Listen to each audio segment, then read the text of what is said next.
and they will talk about tempered holomorphic functions and the title has changed, by the way. So now the title is Tempered Cybernetic Topology and Algebraic Varieties. And first, I would like to thank Tony for the invitation. It's my first time in Philadelphia. So yes, the aim is the name of the title is Tempered Cybernetic Topology and Algebraic Variety. For there's not really any page for anyone. And the motivation comes from a rather classical question that exists in complex geometry, which is namely to compare complex algebraic and complex analytic geometry. Like the most well-known result in the framework of projective or slightly more generally proper algebraic variety for this problem is the famous Gaga theorem of Serre, which essentially solves this comparison problem. So let me first write the title.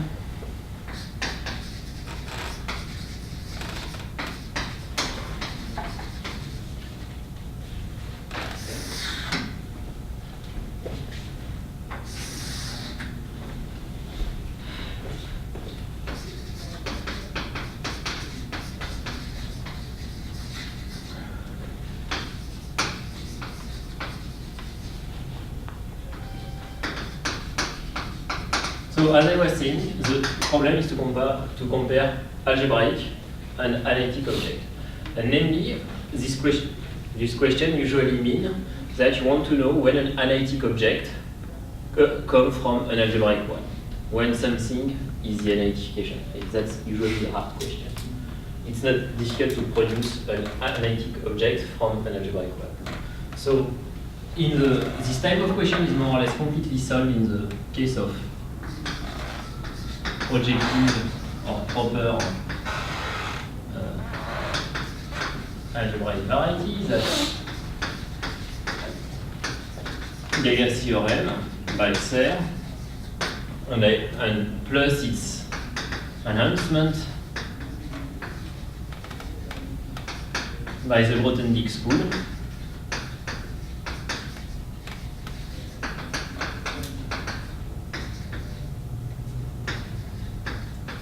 And what does this theorem tells you?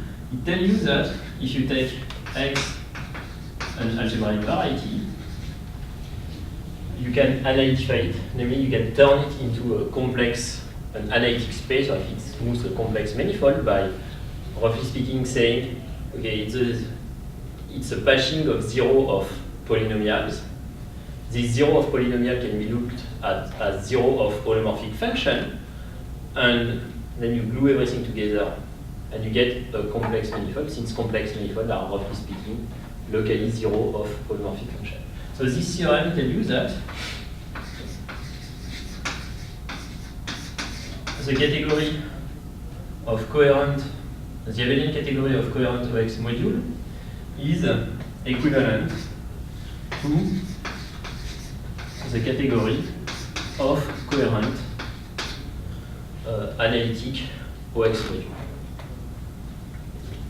So it is well known that if you drop the projective VT, so that's Serre is 54, and in SGA1 expose 11, this is done in the proper case.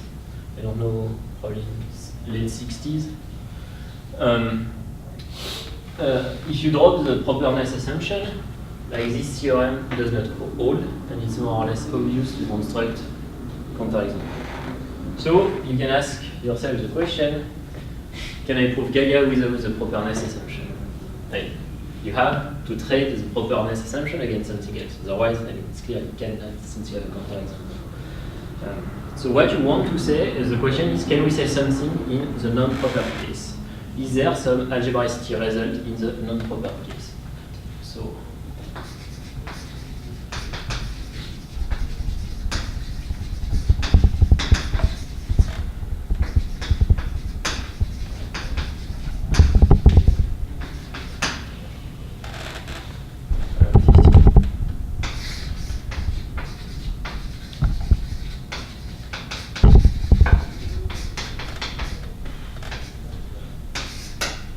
So there is a way, and there is a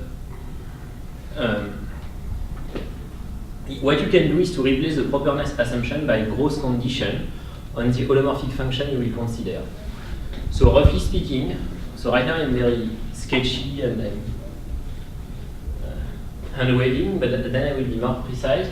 What you want to say, you want to take seriously the following motto.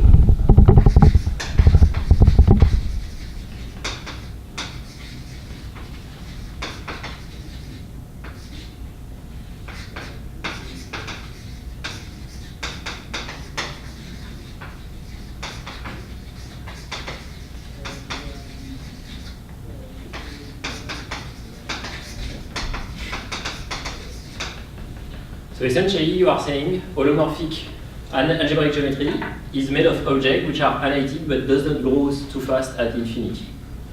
And you probably, so there is a lot of result in this vein, like in very specific situation, and probably one of the oldest and the most well-known is what's in France is called Liouville theorem. I don't know in English.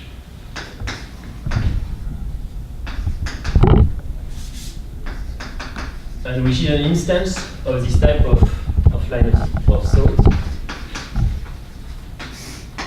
So you have f from C to C, an holomorphic function.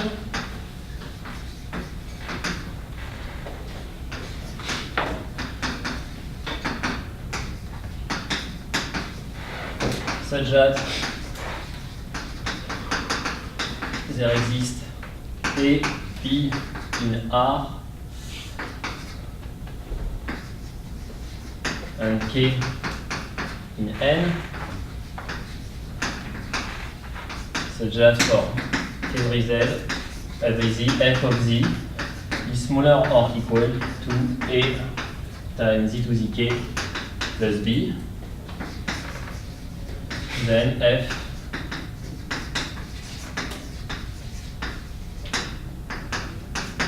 is a polynomial. So this is something, at least in France, usually taught around the third year of university. And this is an example. F of Z is a tempered holomorphic function, namely it has, let's see, it has polynomial growth at infinity. And under this assumption, you see that it is in fact a polynomial. So the idea is to try to develop this idea and to define tempered analytic geometry and complex algebraic variety, and to study the property of this type of object to open algebraicity criterion and quite general form of this theorem. And hopefully a Gaga theorem in the non-proper case.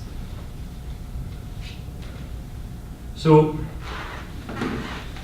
if you want to do that, how Gaga is working? Gaga is working by the first thing you define to have a Gaga theorem is a functor of analytification. A functor which associates to an algebraic variety an analytic space. So here the first thing I will have to do is to define, so first one is define a functor of tempered analytification.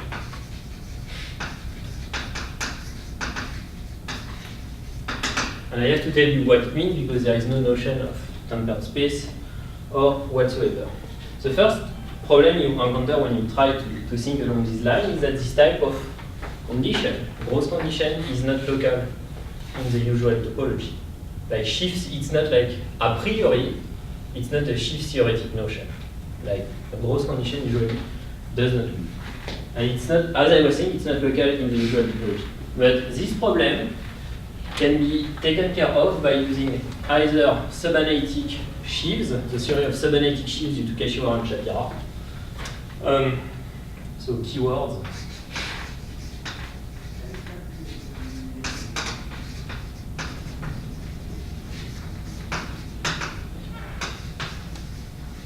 Or something which is somehow more or less equivalent, the theory of in-sheaves.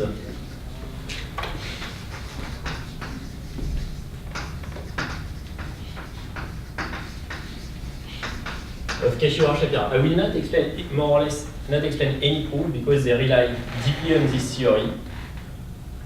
and these theories are not so widespread, and I will mostly try to explain the idea and the logic. And so with the help of this theory, you can actually construct, you can define everything what you need, and that's now what I will explain. So the first thing I need to define for you precisely is the notion of tempered function. And then I will explain you how you Schiffify tempered function.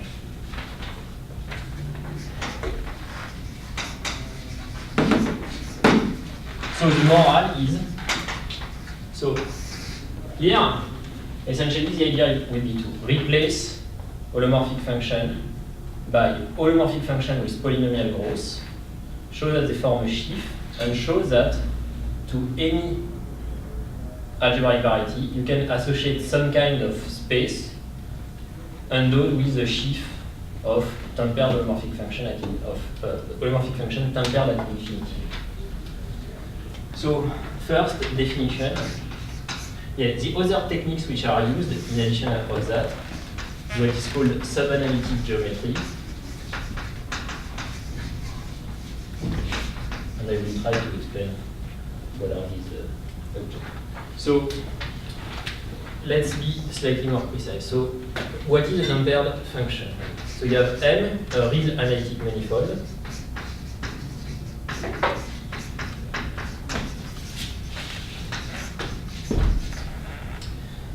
And U inside M, an open set.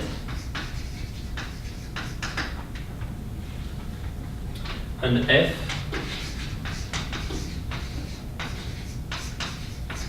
a smooth function.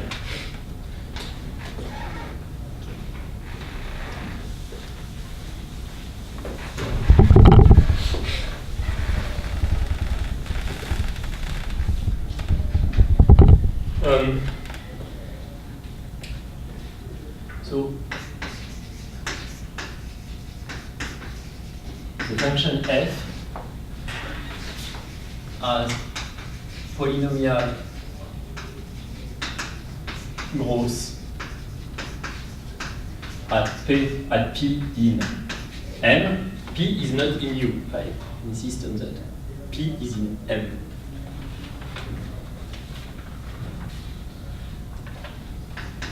If F satisfy the following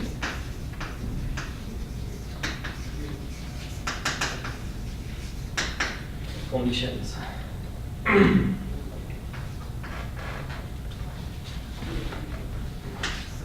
So for a local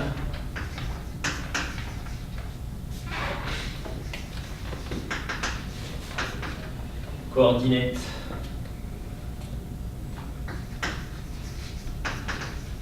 system x1 to xn around P, there exists a sufficiently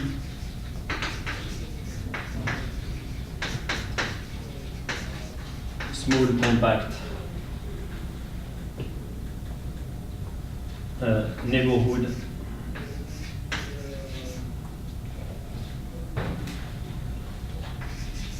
of P and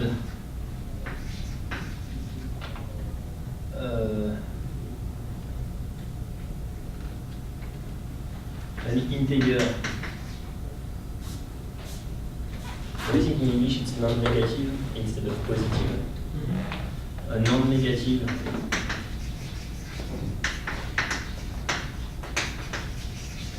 integer n such that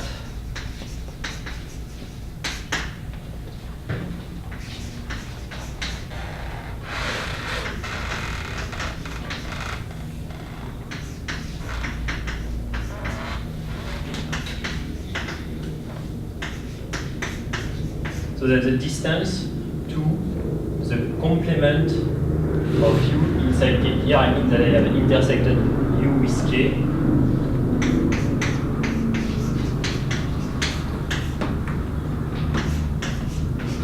I'm requesting that this is always a finite quantity, and I have the following. You have to add the following convention.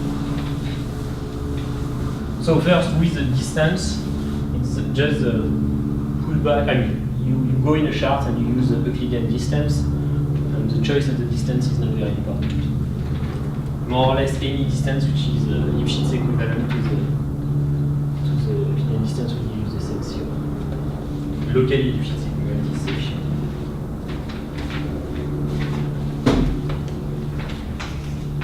So it doesn't belong to the closure of U.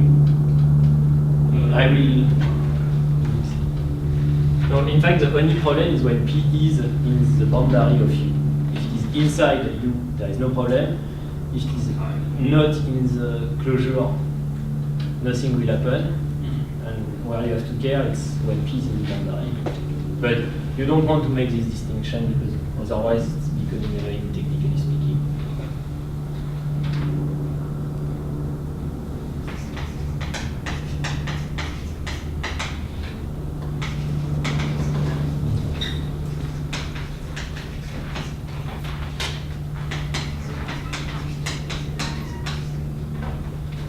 And the convention are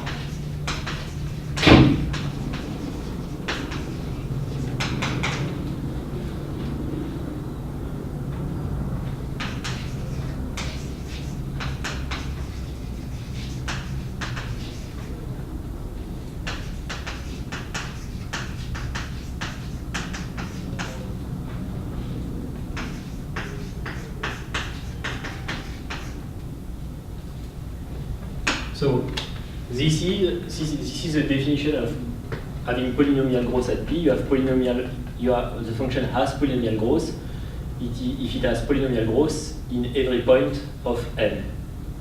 And now f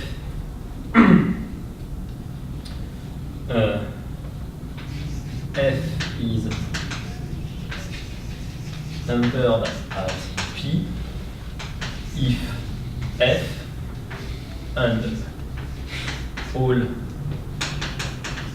derivative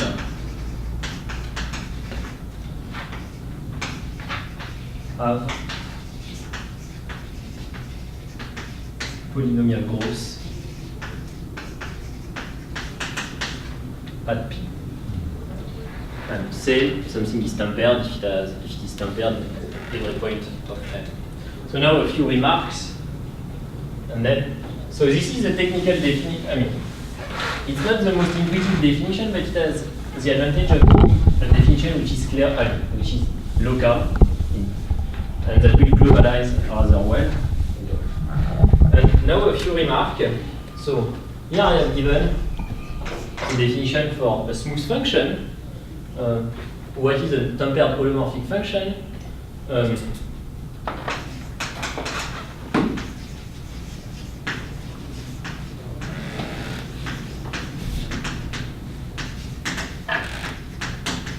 Is an holomorphic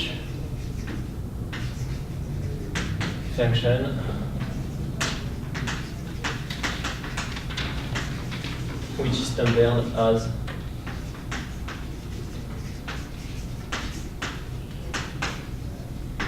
a smooth function. But there is a more interesting property. An holomorphic function on a relatively compact open subset of Cn is tempered if and only if it has polynomial growth. This is like a relatively easy consequence of Cauchy formulas. Now, this notion is quite tricky, and you have to be careful when you manipulate it. Take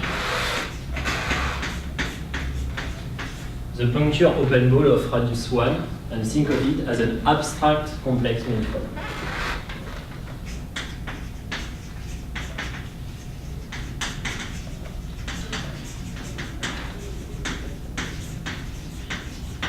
Okay. Then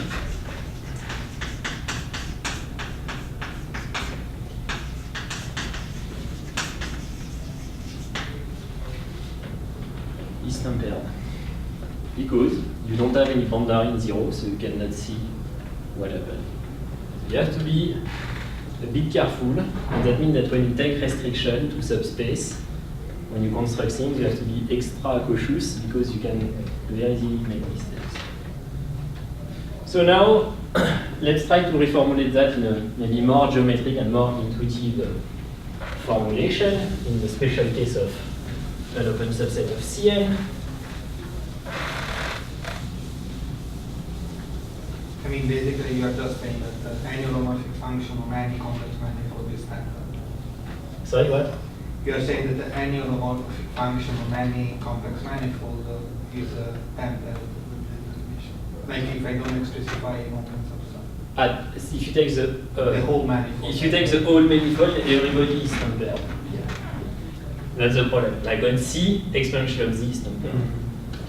Because it's a notion which is relative to the boundary. And it will be probably clearer with the following proposition.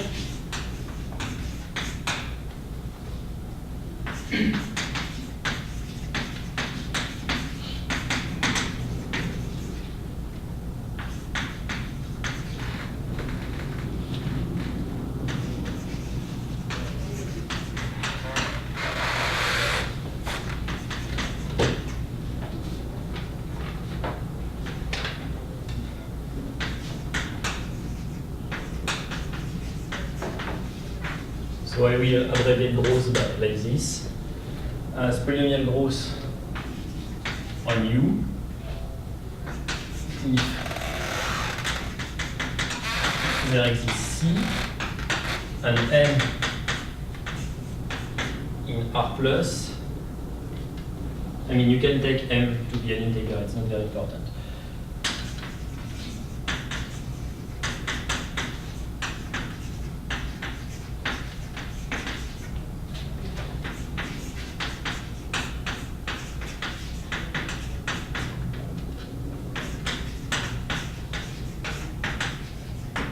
M can be an integer, I'm not changing. So essentially, what it does tell you, it tells you that f of x should not grow faster than a polynomial in the inverse of the distance when you get close to the boundary. But here, it makes the dependence on the boundary more obvious or more transparent than in this definition. The one is that it's much less local than this definition. This is invariant by change of shards, for instance. I mean, both of them are because that's equivalent, but here it's easy to prove.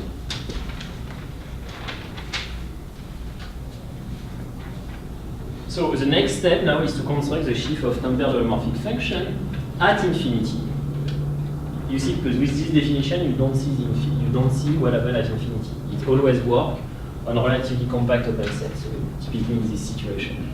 So somehow you want to say that your manifold has a boundary at infinity. So what do we want to do?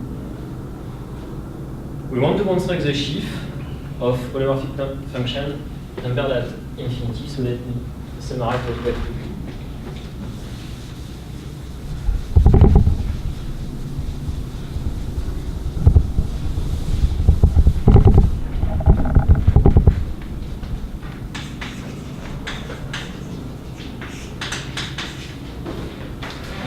We want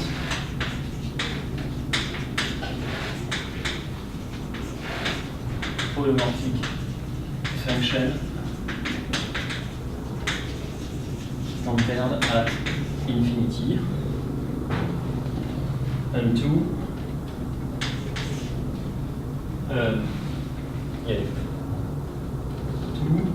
we want we notice that smooth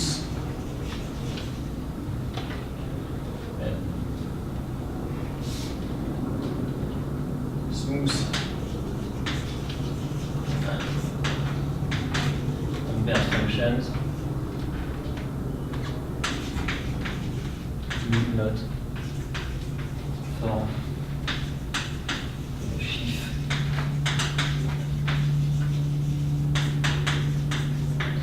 for one, it's relatively easy. And here I tell you, if you read this definition correctly, it tells you what you have to do. You have to add a boundary at infinity. That means that you have to compactify the algebraic variety. And once it's compactified, the divisor at infinity is exactly the boundary you need to say what it means to be tempered at infinity. So for one, the solution is you want to add a boundary at infinity, means that you have to compactify.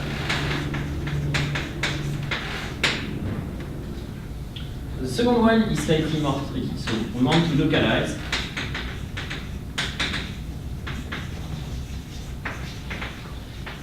tempered function, and the problem comes from the following situation. If you have U1 and U2, two opens, and F, a function on U1 union U2, and you know, so F tempered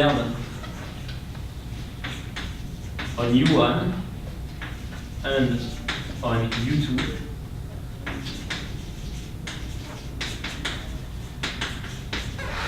does not invite, in general, that F is tempered on U. Because, I mean, the point is, as usual, you have too many open sets in the usual topology. So, what we will do, then we will restrict to a very nice class of open subsets.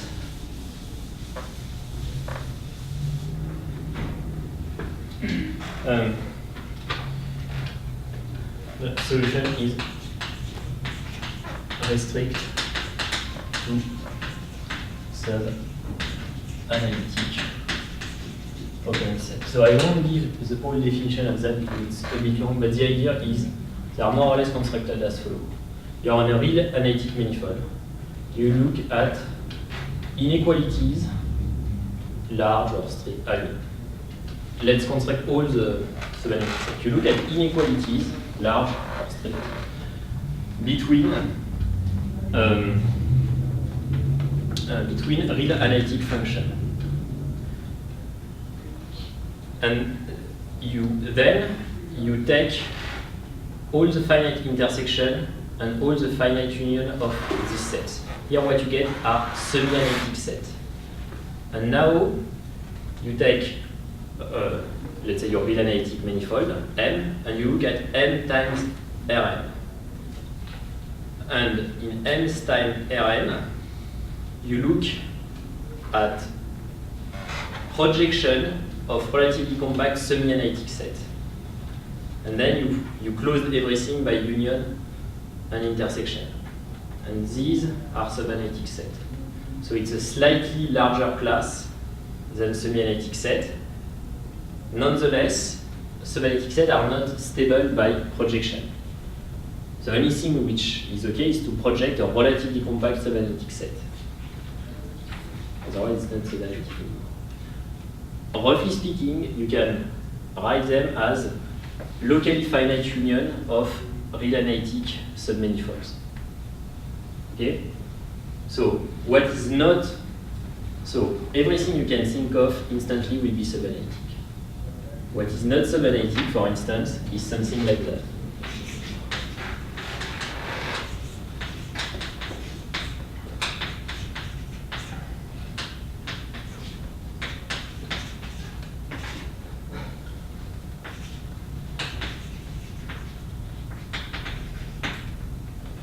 So you look at the graph of this function.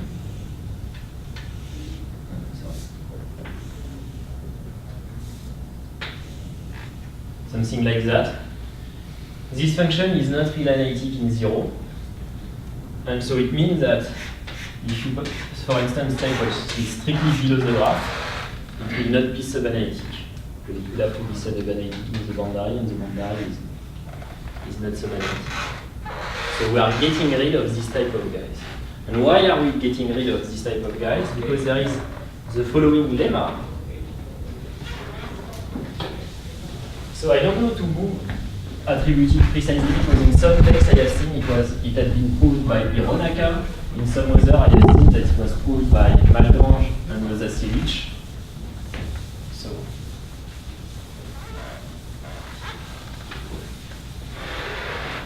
I do believe it's Malgrange and Zasevich, but I will get on it.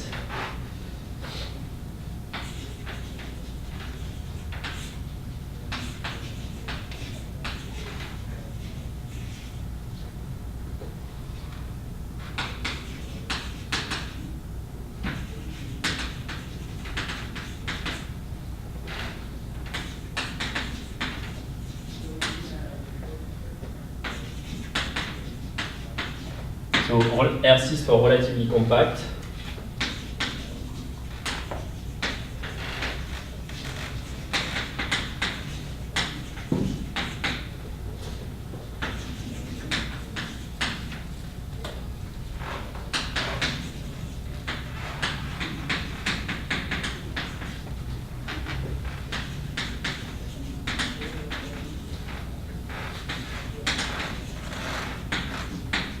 And a constant, a strictly positive constant, such that the distance from X to the complementary of the union to the N hence is smaller than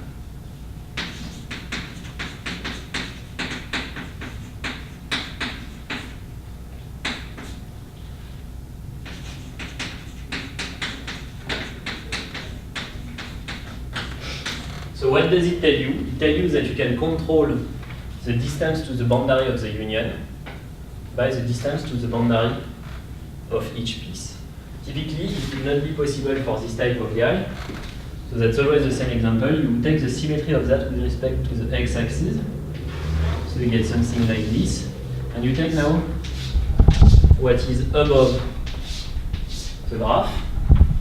What remains in the union, the only thing which is not in the union is this line.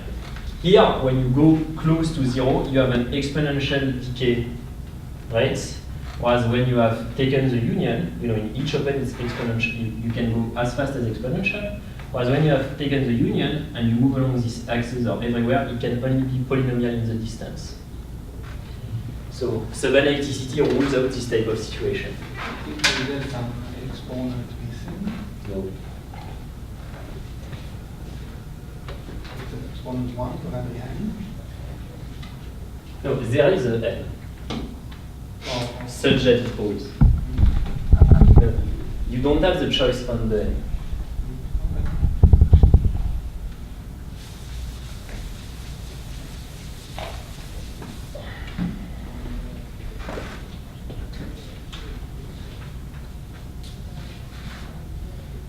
So now what we will do is that we will replace the usual topology by, let's say if you want to do reanalytic geometry, the subanalytic topology.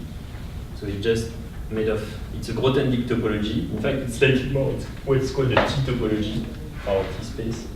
Or, if you want to do complex geometry, there is something slightly nicer in the complex setting, which is a mix of the Stein topology and the subanalytic topology. So let me define them.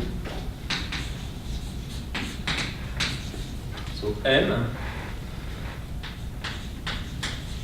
So this idea of using this, let me put it. Here I put KS, means Kashiwa Shapira. So this is due to them, not at all mine. So M is a real analytic manifold.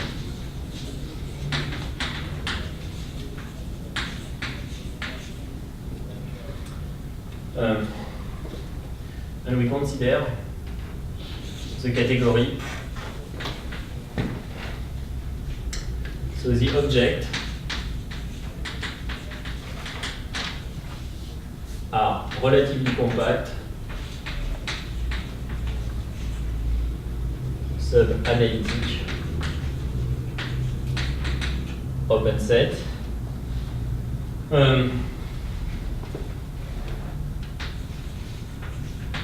The morphism are the inclusions. And so this is a pre-site, and it's like almost topology. What are the covering? So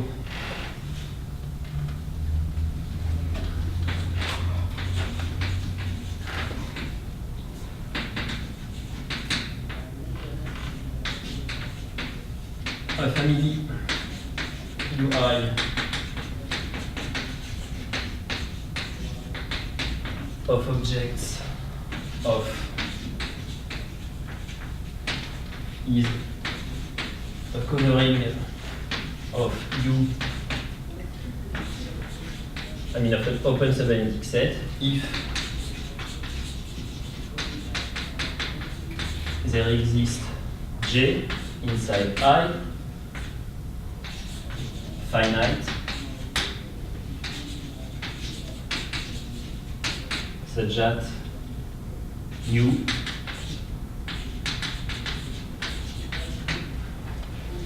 okay, so you are just, it's like a topology, the only difference is you don't take all the open and you don't take, you only allow finite unions. And the point is that M is not necessarily inside the open. Okay? If M is not relatively compact, M is not an open set. So it's like a topology, it would be a topology if M was, so yeah, not if M was, so it's almost a topology, but it's not a topology. So this from a site which is denoted NSP and called the subanalytic site.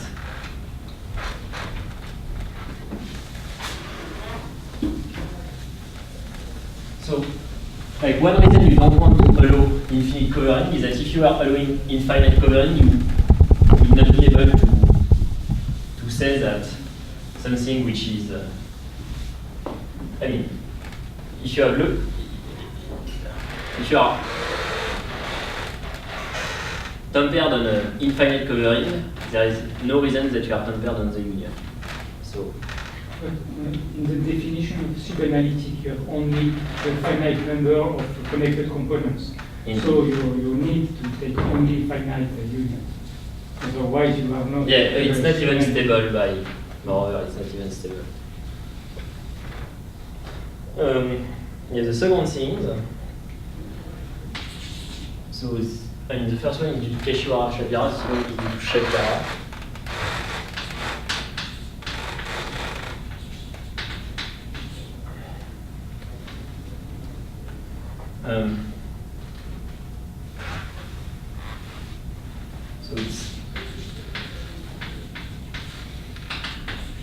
So morphism are the inclusions, and the object are finite unions of subanalytic Stein open set. So you require that any object in your topology is a finite union of open sets which are Stein and subanalytic.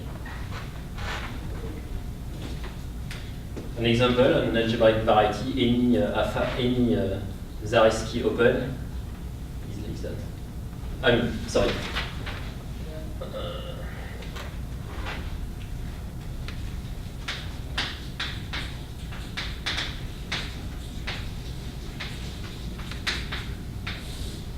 You want relatively compact. And the covering is the same as in the other case.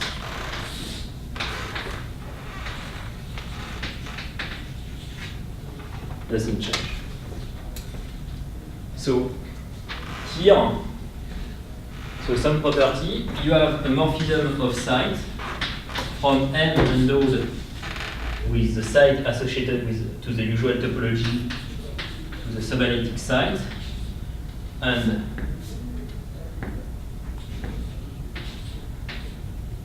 if X is X complex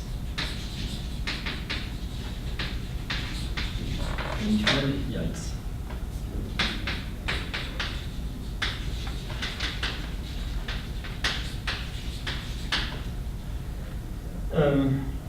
you have rho from x to xSA. So this is called the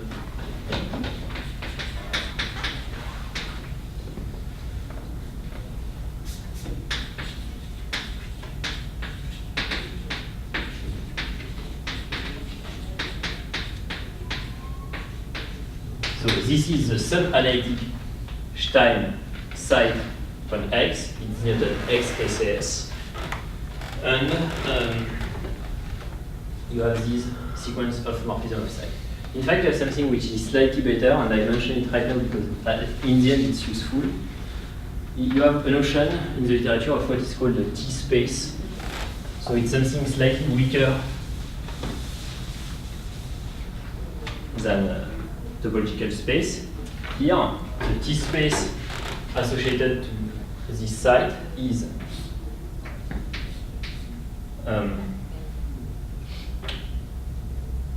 and the point of L, just the set of points, with the object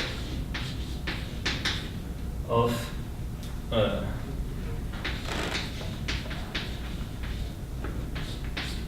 okay. So this form what is called a T-space. So if you have a T-space, you have a functor from this is a sequence of trivialities. You have a functor from T-space to Grothendieck topology. So if you have a T-space, you can canonically associate a Grothendieck topology, and you have a functor from T-space to usual topological space. Because if you have that, you can just take the topology generated by this guy.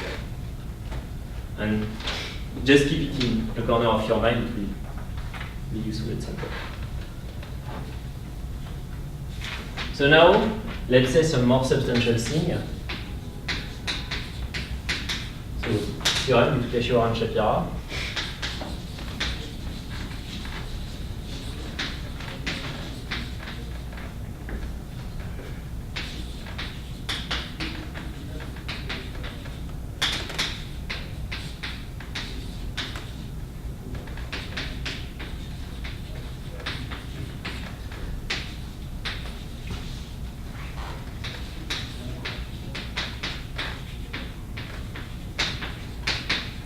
So this is the subspace of smooth function on U formed by the tempered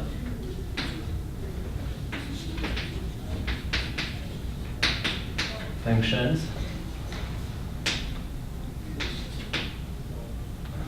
is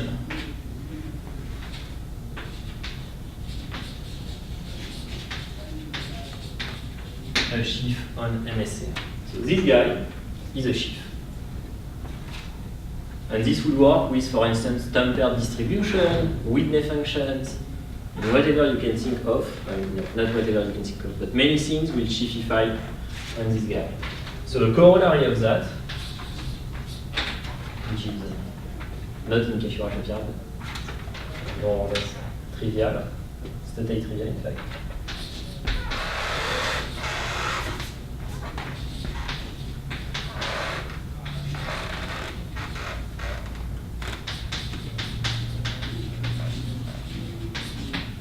I mean, in fact, since you have a morphism of sites, more or less anything which is a sheaf here will be a sheaf there. And so as I was saying, same thing with tempered distribution. So now let me tell you how we construct the functor of tempered analytification. Okay. Let me outline the construction.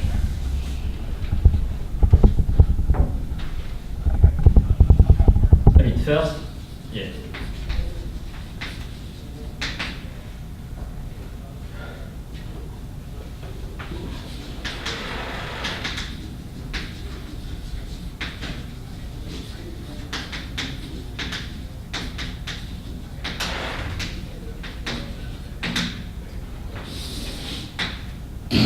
So X is a smooth algebraic variety over C, and Y a compactification, a smooth compactification, a smooth algebraic compactification of X. These kind of things always exist. And the first thing is we consider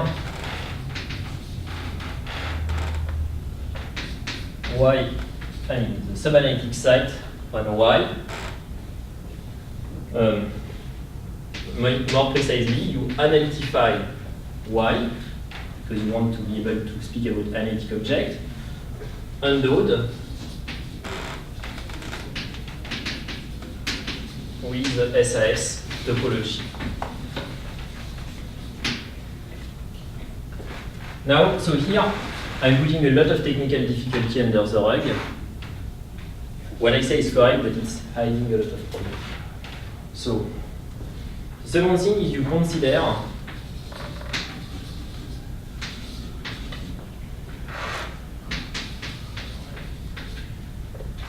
in fact, what I will say, where I say it's putting a lot of things under the rug, is a lot of operations to construct this object have to be done in the category of in the derived category of subanalytic sheaves or in sheaves. And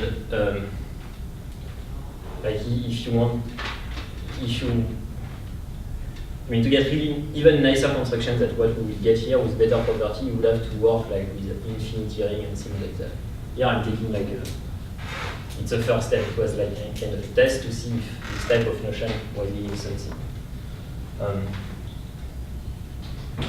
And there is also, and even if you want to do the derive or the infinity business, you need like really serious results of analysis, which are not yet available at the moment.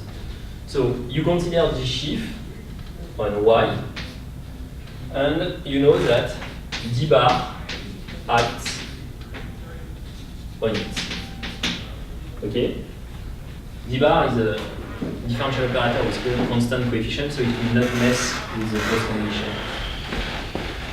So 3,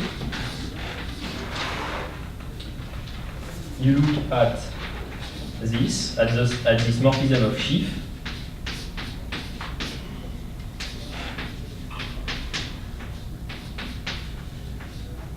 And as you will have probably guessed,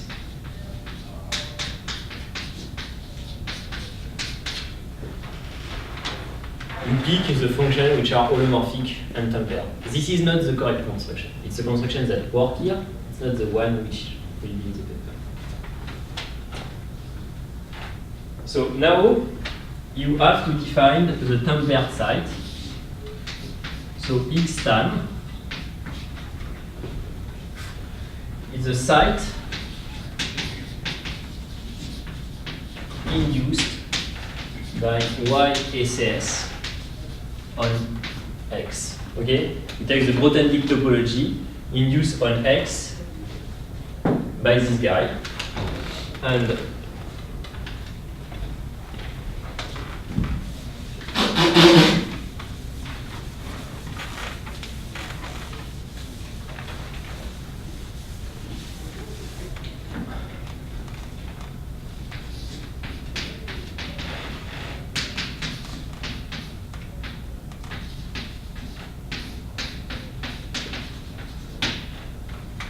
okay.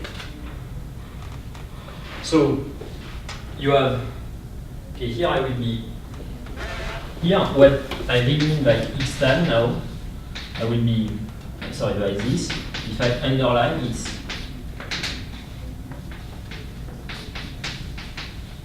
so the T space is this guy, okay? So now the first serious theorem, until here there is no real difficulty.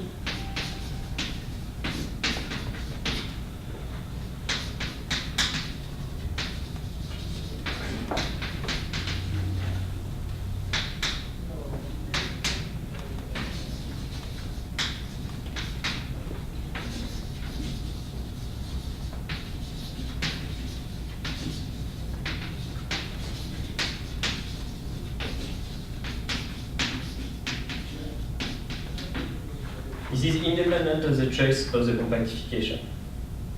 This requires like equity present about tempered distribution. You can stick it in there is a little, no, there on top of the board there is a, The core. yeah, you can just stick it there.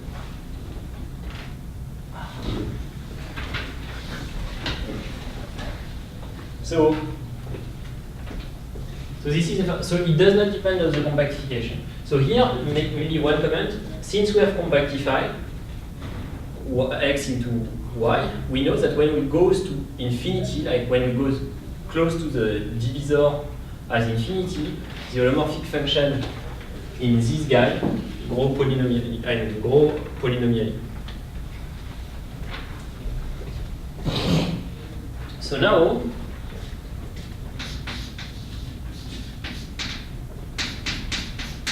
another proposition, you take phi from x0 to x1, a morphism between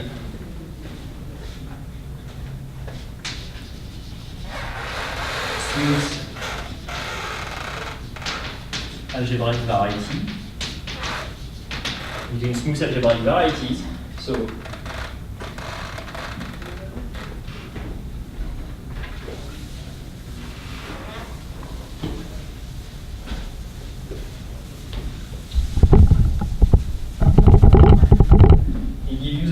first, I mean, obviously, its identification gives you a map at the level of the point. It gives you a morphism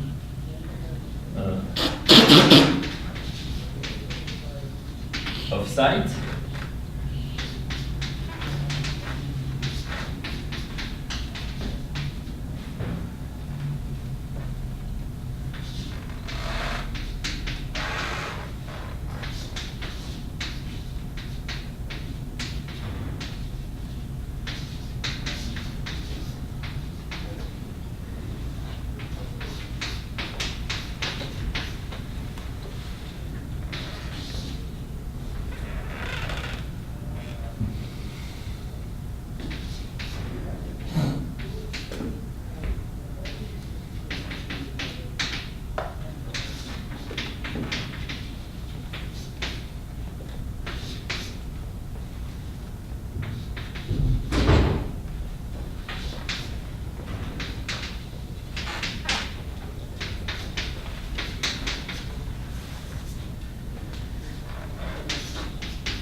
Gives a well defined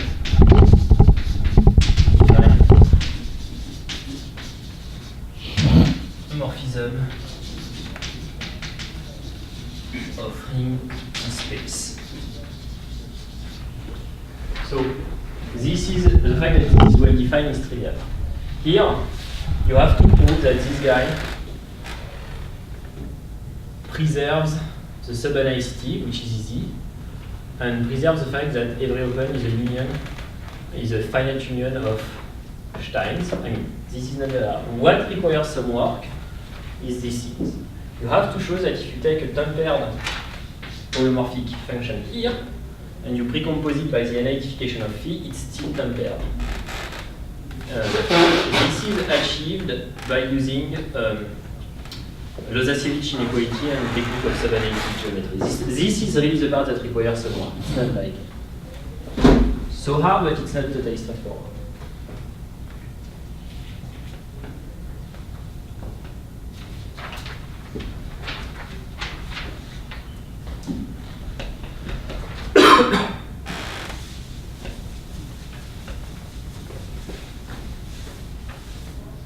So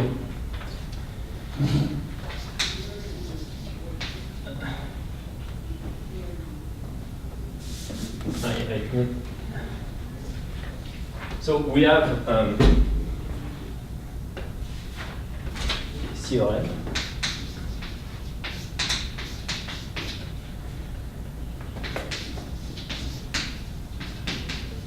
The functor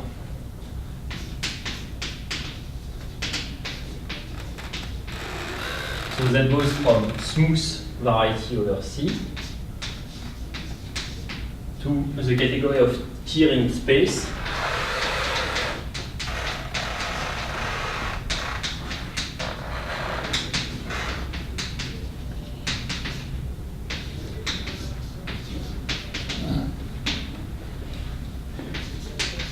is well defined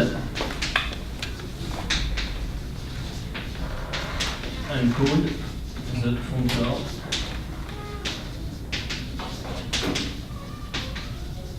of tempered analytification. And I will denote T and C,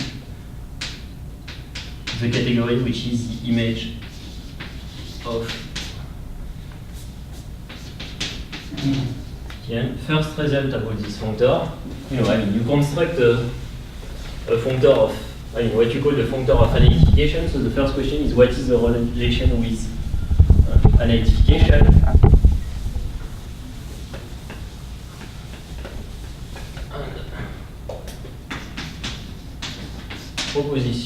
Proposition. The classical analytification functor factorize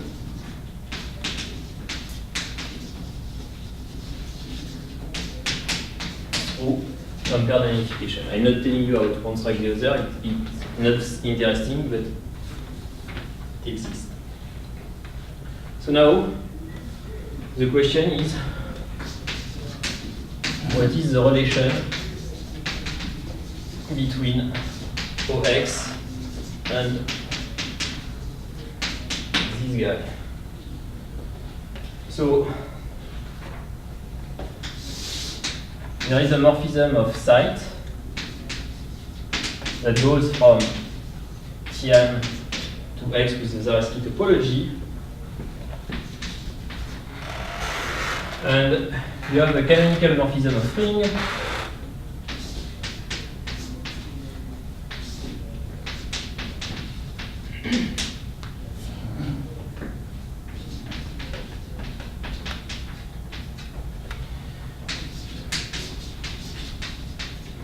okay.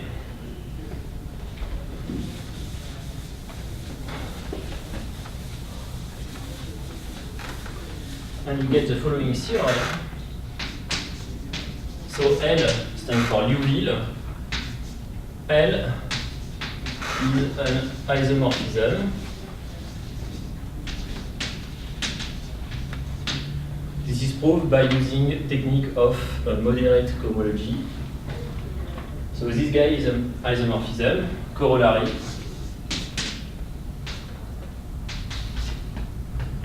Any tempered holomorphic function on the analytification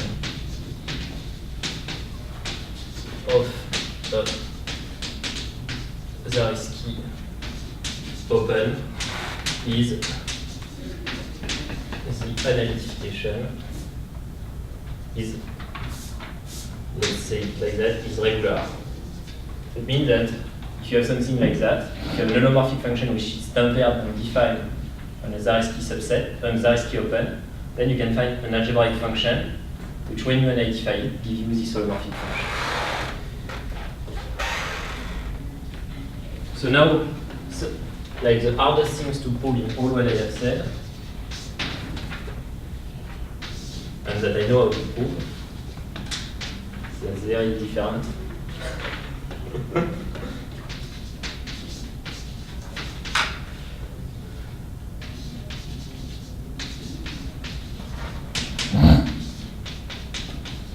So it's like the difficulty comes from the fact that this site, you cannot test flatness by taking Stokes. The site, the geometric points are not sufficient to test the flatness. So essentially what you have to do is to prove the flatness of the pre-sheaf, which is slightly harder.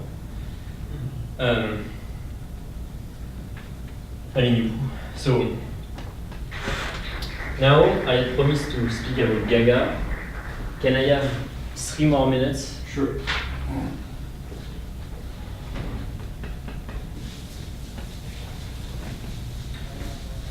So first, I don't know to prove the whole of Gaga whatever. I don't know how to do the existence.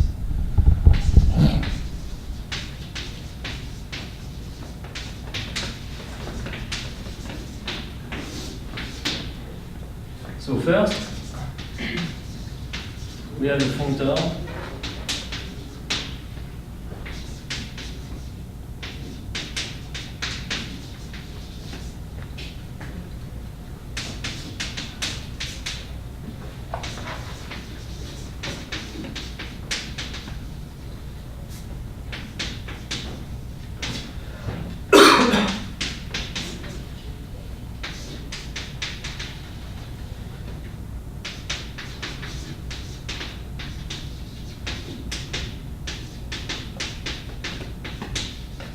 Okay, that's just like the pullback of the usual pullback of modules.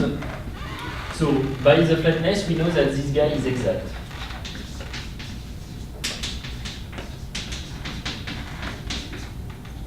So now the problem comes from this. So the following statement, I am sure it's true. I have asked to many experts like Demaille and Hsu, and they told me it's true. Then I ask, is there a reference?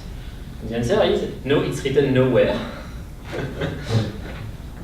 And I asked to Demaille if he knew how to prove it, so the answer was yes. And he explained me a strategy of proof, and then he had the comment, which was slightly discouraging, but I think it's slightly technical to prove. I mean, slightly technical to write down, not to prove, to write down. So, if you assume the following,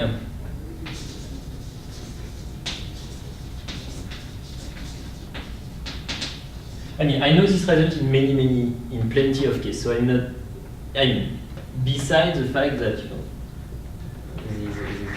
that people told me it was true, there's many special cases that I know where it's true.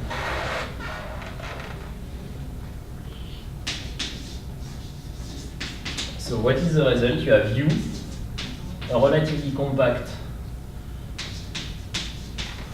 subanalytic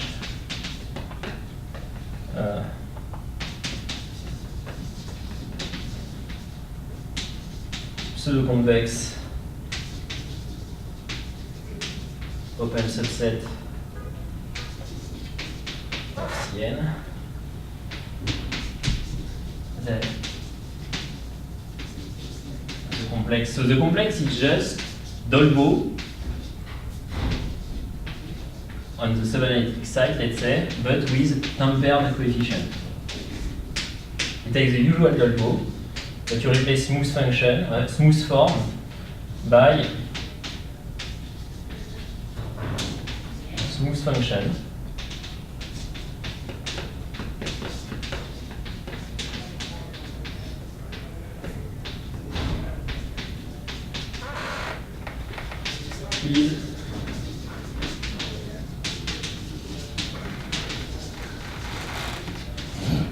Is concentrated in degree 0. So that means that, roughly speaking, if you are on a Stein, there is no cohomology.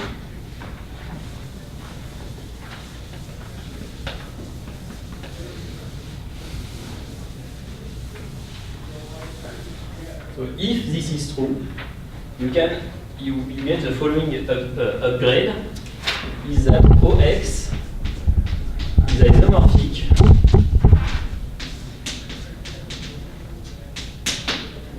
which is much stronger. That means that if this guy had topology, and you take the cohomology and you push it on the Zariski subside, it has no more cohomology. I mean, it does not mean exactly that. It means that some part of the cohomology disappears. And then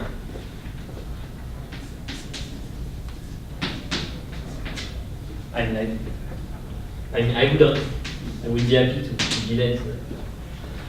Then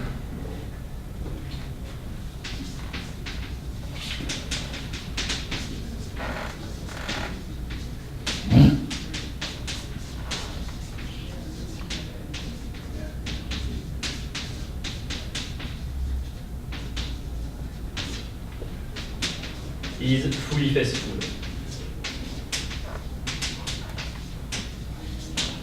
So this means locally a finite presentation. So it's the first half of Gaga. For the existence, I have, in some case, I can say, under very strong assumption, this sheaf, this guy here come from something there, but I don't have any strategy. Okay.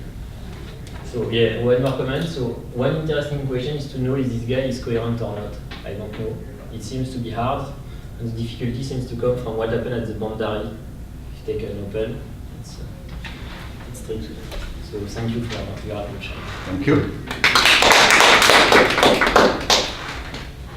But regardless of the, the difficulties with proving this full faithfulness or the existence, you actually have the conservative property for the unidentification, right? I mean, you're saying that if you have two algebraic varieties that have algebraic function theory that's drastically different than the tempered unidentification actually detects that. Because, yeah, so for example, if you have two algebraic varieties, choose an analytic space which has two algebraic structures, in one of which is Stein, in the other has no known constant algebraic functions. Then the tempered unidentification will detect that automatically. Tempered identification is much, much finer than algebraic geometry and then analytic geometry. Yeah, I guess so. But because of that. Yeah, you already have that. Yeah. Yeah, something that I would like to study, but I don't know how to do, is to look at the case theory of the tempered category, but I guess it's very hard. I don't know.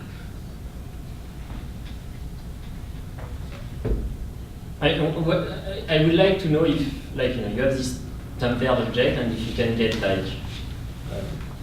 nice invariant from them.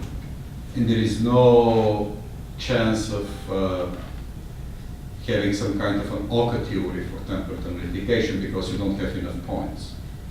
I mean, the points are not enough to detect. But you have enough points, it's just very different. No, I mean, the topo, so my personal guess is that the topos has enough points. So for the classical subanalytic topology, not tempered at infinity, it is known that the topos is equivalent to the topos of a very bizarre topological space.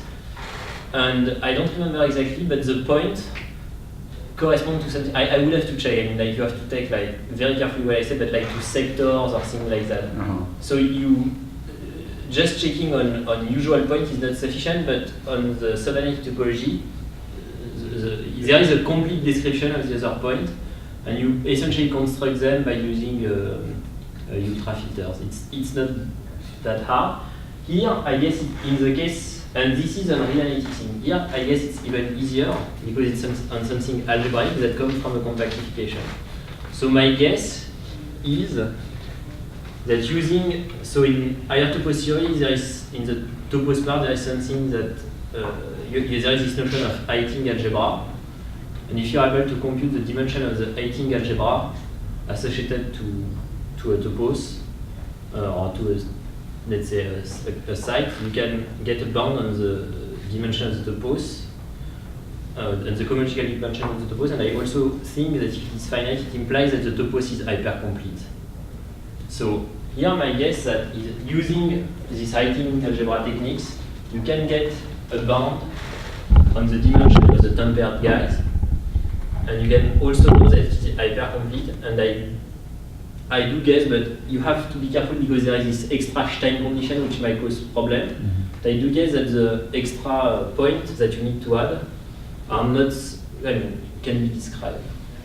But that I have not tried to be just like a guess from what I know on the subanalytic topology. More questions? Let's thank Volkswagen.